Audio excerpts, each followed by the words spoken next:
Wow, lupit mo naman, idol! Patanayong, ayaw mo ba yan? Grabe naman! Tama na! Lakas mo pa! Kamusta? Sus! Parang di ko na kaya yata mag-push up ng ganun ah. Wala, nag-ensayo lang, Leo. Ensayo lang. Eh, kamusta? Parang hiningal ka. Hindi naman. Dati nang buwan. Oh. Dati nang ginagawa araw-araw. Wow, ang lakas pa. Grabe. Sa edad mo ngayon, parang kuha ko sabihin, parang hindi ko na kaya ata mag-push up ng gano'n. Bakit? Alam mo na ba edad ko kung ilan? Hindi ka naman nagtatanong.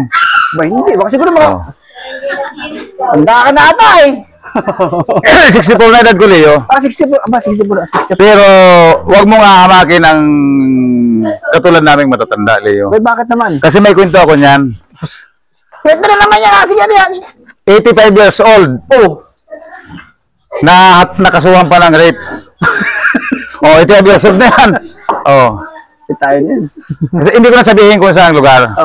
Para maiwasan natin yung kapakanan ng lugar. Ganito yan. Yung matanda, kinasuhan ng panghahalay. Sabi nung sabi nung isang mga kapag-anak, si Lolo, 85 years old na yan. Halos hirap na nga tumayo.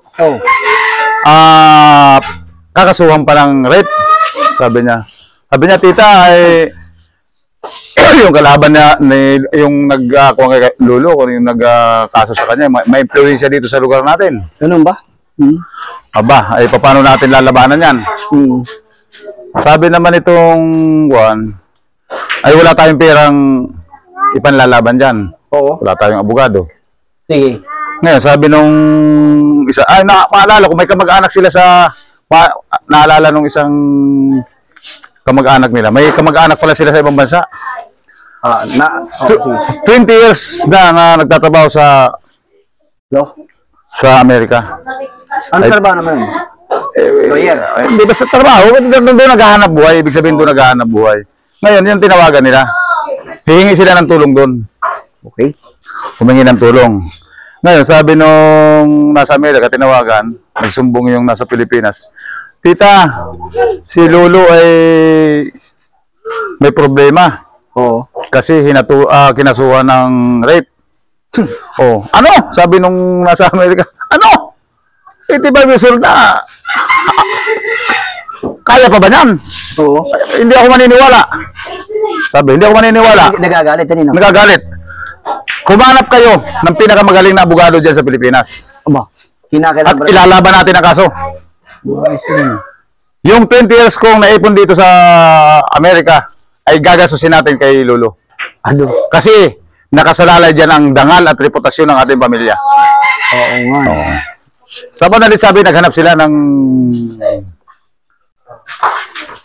abogado. Naghanap sila. Sa kahanap nila, nakakuha sila ng magaling na abogado.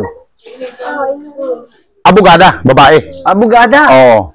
Pero itong abogadang ito, wala pang hinawagang kaso. Kauna-unahan lang si Lolo. Batang-bata, Leo. Bagong graduate lang pala yun. Bago. Pero wag ka. Top notcher sa bar exam. Doon sa... Magaling pala yung malupit. Top notcher di number 1 yung siguro. Kaya nga, Di kalidad. Kaya nga, para may panalo ang kaso. Sa madaling salita, nasa korte na sila. Nasa korte na. Sabi nung hukom, tumayo ang nasasakdal. Tayo si Lolo. Tayo. Hirap na hirap tumayo si Lolo. Talagang 85 years old na eh. Lolo, sabi ng abogado, totoo ba? Totoo ba ang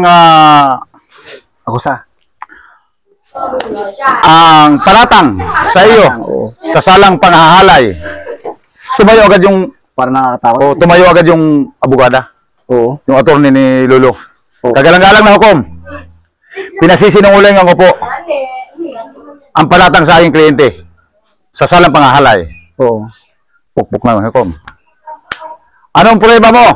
Sabi ng hukom, anong prueba mo, attorney? Magbigay ka ng sufficient evidence na makakapagpatunay na ang iyong kliyente ay inosente sa salang panghalay. Isip yung abogada. Sabi ng abogada, kagalang-galang na hukom bilang pagpapatunay na ang aking kliyente ay inosente sa salang panghalay. Lolo, tumayo ka. Tumayo yung matanda. Tumayo. Oh. Yan, kagalang-galang na hukom.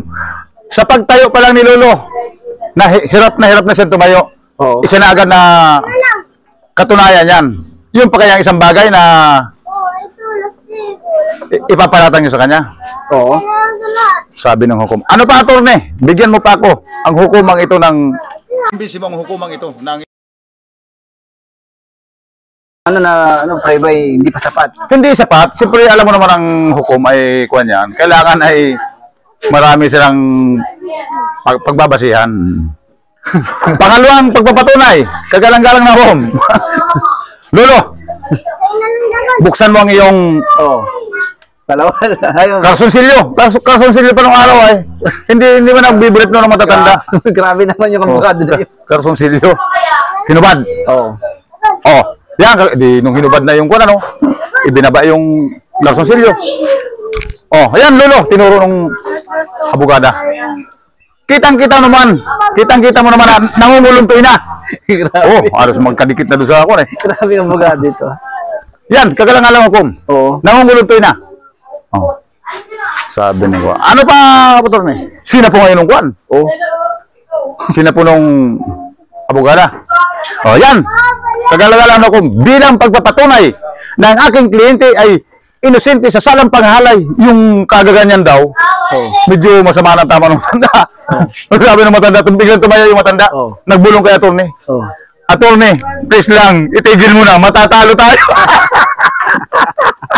Kasi yung kagaganyan niya, ay, nagagalit na. Kaya binulungan niya yung nung siya, Ay, misimin. Ay, malapit naman sila matalo ng balakataon. kaya nga, ay manipis pa yung palad ni attorney. Kaya yung binulungan niya, na please lang attorney, itigil mo na. Matatalo tayo.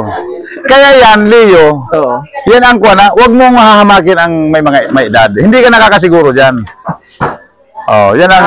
Ano ba yung gano'n, no? Oo, ay, siyempre hindi ang tao, may pare-parehas na kuha eh. Resistensya. 5 years yun, malakas pa pa. Oh, ay katulad ko, Oo. nagpupusa pa, 64 years old, Baka may sikreto naman 11 years na lang ano. Baka may sikreto pala yun. Ay, siguro, baka. Oh. Ay, baka ito gatoy. Oo. Para sikat nga tayo itong gato yun. Ah, mamaya, may pakikita ko sa'yo mamaya. Oo, sige. Okay. So, Sabi lang papatunay na... Oh. Kasi nga pala mga idol, huwag niyo po kalimutan mag-follow, like, and share dito sa aming FB, Facebook at YouTube channel. Yun lamang po, maraming salamat. okay, thank you, bye-bye.